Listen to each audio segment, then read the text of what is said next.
Some women are simply born rich, confident, and naturally magnetic to their desires. Let's be clear, this podcast is not for them. However, if you're a soul-driven, visionary, or entrepreneurial woman who's been on a mission to learn how to create a better future bursting to come out of you, welcome to my world. I'm Warwick, and this is Rich, Sexy, and Free. I've dedicated most of my career to helping women get to their core power and unlock the missing pieces for their own unique success. You may already know me as the author of the Big Book of Love. With 30 years experience in psychology, embodiment, manifesting, and energetics, we will be exploring together the keys to becoming rich, sexy, and free. So if this excites you, don't forget to like and subscribe on your favorite platform so you can stay up to date with the podcast. Hi, Warwick here, and welcome to Rich, Sexy, and Free. I'm so pleased that you're joining me for today's episode. We will be continuing with part 2 of the amazing stories of some of my guests talking about money, but also I'll be sharing some of my own insights around my own story. Let me remind you that you can easily reach out to connect and find out more about Rich, Sexy, and Free on any of the social media platforms at Rich, Sexy, and Free, or simply head over to richsexyandfree.com. Now, today's amazing guests we're highlighting Cynthia, Stant, the Royal Shaman Makhosi, and Krista Weber. Before we dive into their amazing money stories from disempowerment to empowerment, as we head on into the first week of 2025, I've got a real rocket up my backside for this year. I've been feeling that lift-off energy for the whole of December, and the closer I've got to this new year, I'm just feeling so excited about the energy that's coming through for 2025. 2 things have been very much coming to the forefront again this month, and with my clients and with myself. 2 themes I think are really important to touch on. We don't realize just how infiltrated, how impregnated we have been in our minds regarding being female and money, being rich and money. There's been so much shifting going on from women to have more money, women to be richer, women to create their own businesses. And yet the work now is so much on the inside of disentangling ourselves from beliefs that we just don't know are there. Again, I worked with a client this week that if she has too much money, her husband would feel disempowered. Those themes are replicated with my clients, but also in myself. Now, for me, it wasn't about a husband. It was about my father, about disempowering my dad if I step into my financial abundance. I very much had to peel away the layers, the lies, the illusions, the shadow work. And I would say the other part is so much more powerful. The idea that money and receiving money has to be hard. When I'm deeply aligned with myself and my feminine is at her full expansion, so I'm connected to my soul, to my spirit, to my truth, and I'm grounded into myself, which means I'm rooted into my masculine energy. So I'm fully present in my body. When I'm in this state, I'm in my millionaire state. I'm in my full, rich, sexy, and free state. When I'm in that, I know to my core, to every part of my cell and my being, I know that money is easy. I know that making money, receiving money, allowing money, having money is easy. It's an energy, it's a flow, it's an overflow. It can manifest in a million different ways. It is easy in its own presence. But the truth is, money itself is just a conduit, and it has a value that you put on it. Because the key part in this blockage, this shadow for me, has been that if money is easy, it doesn't have a value. So I know to my core that money is easy. I know that it's an overflow. I know that it's available. And every time I'm in that expanded state, money is always easy. And it flows to me and it comes to me and I get paid and I have more than enough. And that's the reality I live in. However, the limiting block is that if money is easy, it doesn't have a value. Now, this is left over from a very Puritan idea that you have to work hard for money. You've got to give money value. And it was almost like a justification, the idea that if you didn't slog away for money, it had no meaning. And for me, that's a very masculine idea. It's a very kind of this physical labor to give it value. And it was real for people in the past that you physically had to exchange working with your body to create money. That isn't the reality now. And it isn't the reality that I choose. And that's the point. We get to choose over and over again. What is our reality now? What is it that we want it to be? In my core to myself, I have always known that money is easy. Being rich is easy. It's my natural state. It's ease and grace. It's not about not having value.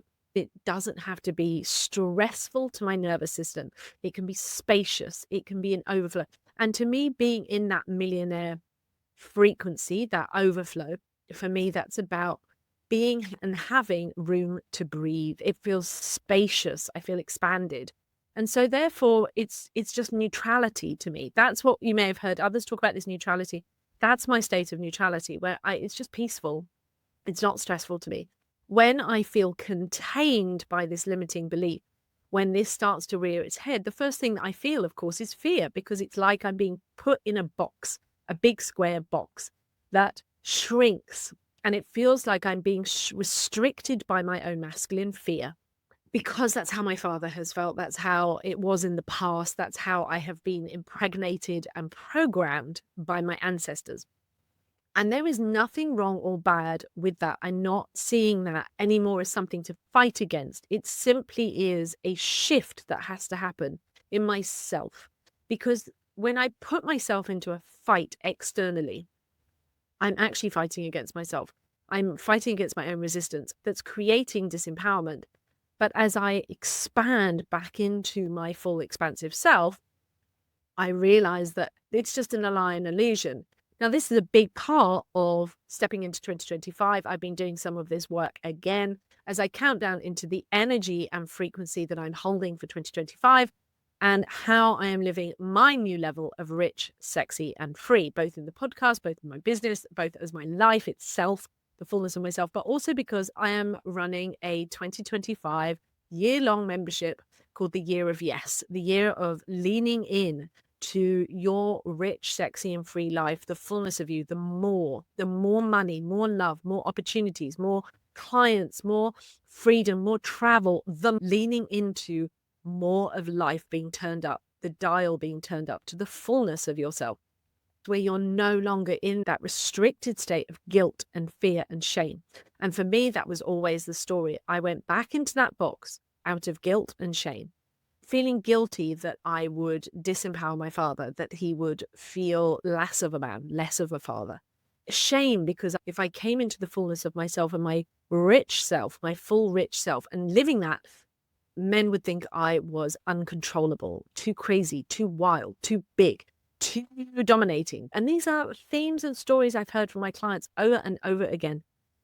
As we move beyond this, as we lean in and recognize it, it's not that these things disappear completely. It's because they become like little puffs and clouds that you go, that one, until eventually it evaporates and you're fully living in the next level.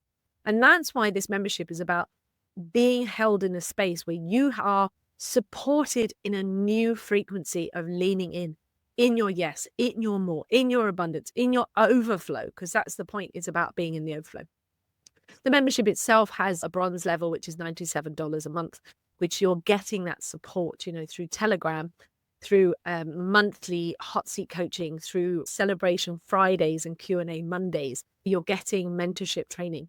But of course, there's an opportunity to upgrade and have one-to-one mentorship with me. So it's a really beautiful space. And I'm excited because this has been birthing into this new frequency, and 2025 feels like the space for me to open up in a new way that I haven't done for a while.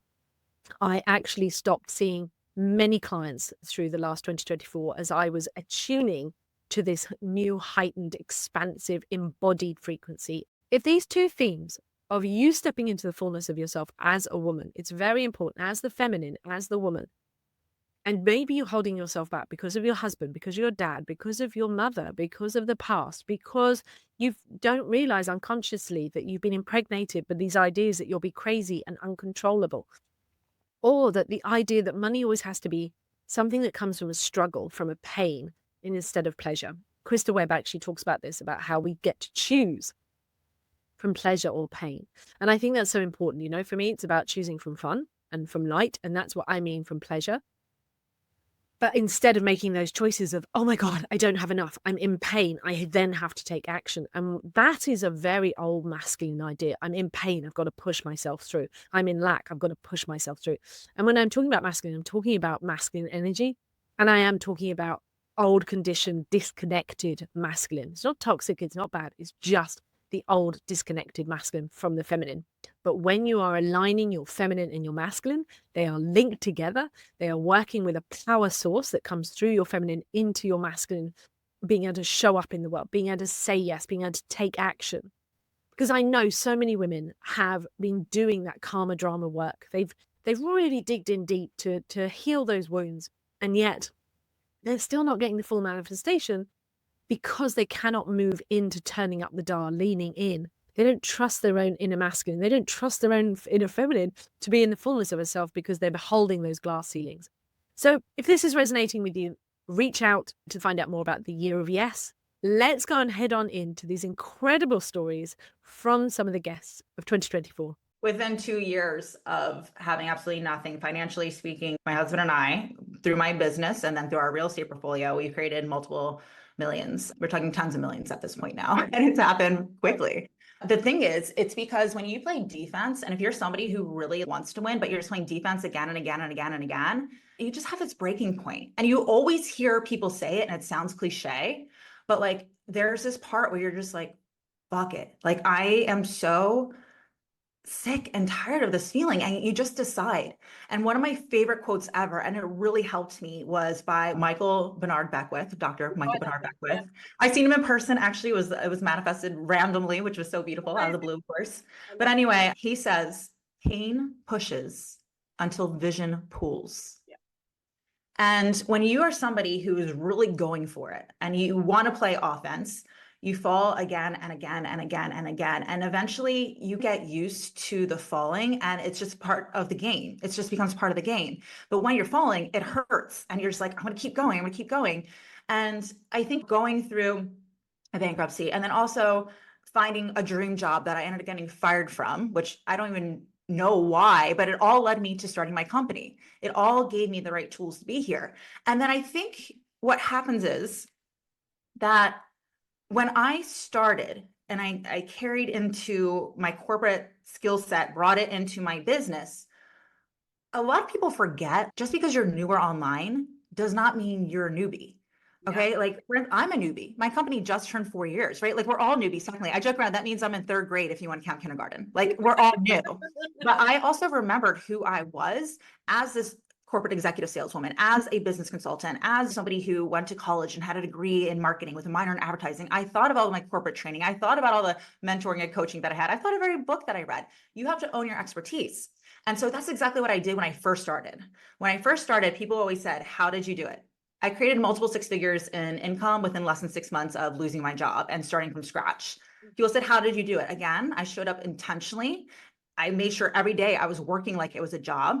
And at the same time, like I was really being a woman already as a 7-figure woman. I went to people, I had conversations, like I owned it, I claimed it. I was like, I knew I'm here to change lives and I'm going to focus on doing that. So right away, my business took off like crazy, which is the dream. But what happens is when you stick with anything long enough, universal law, the tides go out, the tides come in, the seasons, they change. As I said, I'm in real estate. I'm constantly studying the market. The markets are bear, the markets are bull. It's a buyer's market, it's a seller's market. You have to constantly be studying. And when you do anything long enough, it's not just the up and up and up. There's going to be dips. Now, my goal for anybody is not to have everything crush and crumble and then rise back up. It's to have little dips as you continue to incline. But I did have a dip, and it's interesting when we have dips or things that were working well don't work well anymore. One big thing that I learned is if something is really working, you don't have to tear it down to create something completely new. Please don't do that. Don't throw the baby out with the bathwater. And if it works, don't stop it. My first experience in the business space, I was like 9 and living with my Amish Mennonite family, selling rhubarb pies at the Amish market. I started my first business at 12. I started a tutoring company. I also was reading tarot for kids in middle school to make a little bit of extra money to pay for my little cell phone that I wanted to have. I've always had business in my background. I have 2 bachelor's degrees in both business and marketing management, and I've been an entrepreneur for over a decade now and made millions myself, helped my clients to make millions, but more importantly, from alignment. I was born into this life having certain spiritual gifting, but always putting it on the back burner. And when I was 23, 24 years old, graduated from college, was married with my first child, and skyrocketed to success in a direct sales company called Pure Romance. And it was so funny because I had this aha moment. I was like, wow, this is what everybody tells you success looks like. This is what they tell you you're supposed to want and you're supposed to strive for. And here I had it all at 24. And so I had a quarter life crisis and I started asking bigger questions like, who am I really? And what are we here for? What is the purpose? And all of this took me on a spiritual journey that led to me spending 5 years in initiation specifically in Africa. I was traveling back and forth. And that culminated in me completing an initiation, well, 7 initiations actually, in South Africa to become what is called a Sangoma or a Zulu shaman, but also many of them would probably refer to me as a Sanusi because of my gifting and the kind of work that I do as a leader, but also in my role of advising and mentoring some of the world's most incredible leaders. I do a lot of work with money with women. There was somebody, she's like, I've been manifesting $1 million years for so long and it's not happening. And I'm like, well, what would happen if you were a millionaire? Like, describe the lifestyle to me of a millionaire. She's like, well, I could travel and I could do this and that. I'm like, yeah, but what else?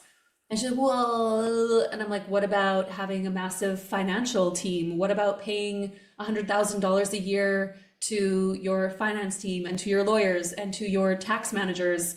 And what about having money in the stock market and maybe losing it? What about family coming to borrow money from you and never paying it back? What about your friends saying that you're like a snobby rich asshole and they don't want to talk to you anymore and so now you're alone? You know, what does not having the money let you do?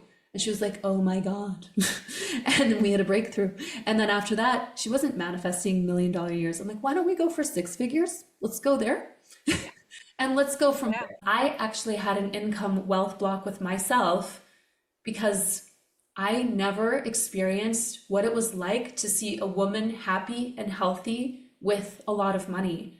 Every woman in my bloodline either was completely dependent as a housewife, like I was, like the reality I created for myself when I came here, either completely dependent or was wildly independent, but then terrible divorces, he takes half, super sick in the body, suffering a lot.